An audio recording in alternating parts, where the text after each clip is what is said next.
Pemirsa, akibat kunci pintu rusak, seorang pria paruh baya terjebak selama 1 jam di dalam kamar mandi rumahnya di Senen, Jakarta.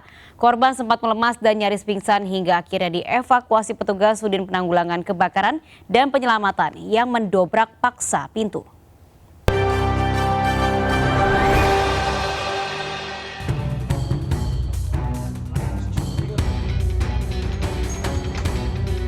Petugas Sudin Penanggulangan Kebakaran dan Penyelamatan berusaha mengevakuasi seorang pria paruh baya yang terjebak di dalam kamar mandi rumahnya di Jalan Kenari 2, Senen, Jakarta. Korban diketahui terjebak selama 1 jam akibat kunci pintu rusak.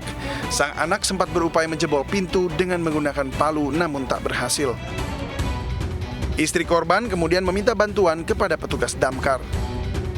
Awalnya upaya evakuasi dilakukan dengan mencongkel engsel, namun gagal.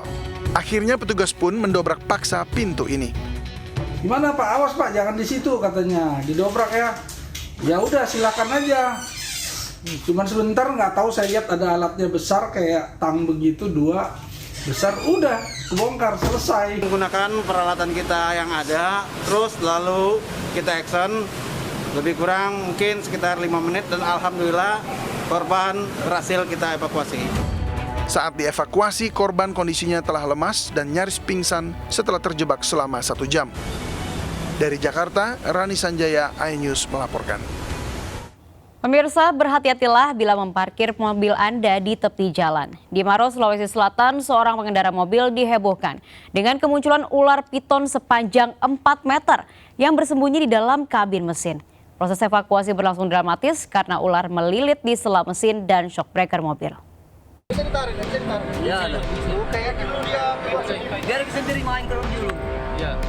Proses evakuasi ular piton sepanjang 4 meter ini berlangsung hingga lebih dari setengah jam.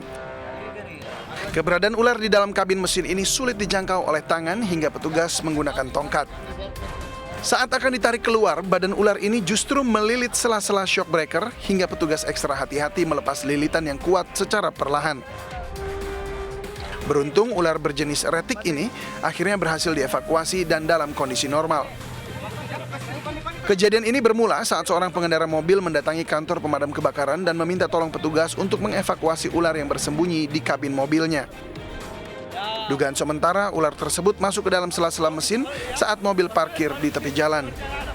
Bersama tim berjalan kurang 30 menit untuk proses evakuasi karena di mobil subbreaker terlilit. Jadi kita kendala itu juga untuk antisipasi teman-teman untuk evakuasi. Sebagai bagian dari ekosistem alam, rencananya ular ini akan diserahkan ke BKSDA Sulawesi Selatan untuk dilepas liarkan ke lokasi yang jauh dari pemukiman. Dari Kabupaten Maros, Sulawesi Selatan, Wahyu Ruslan, iNews melaporkan.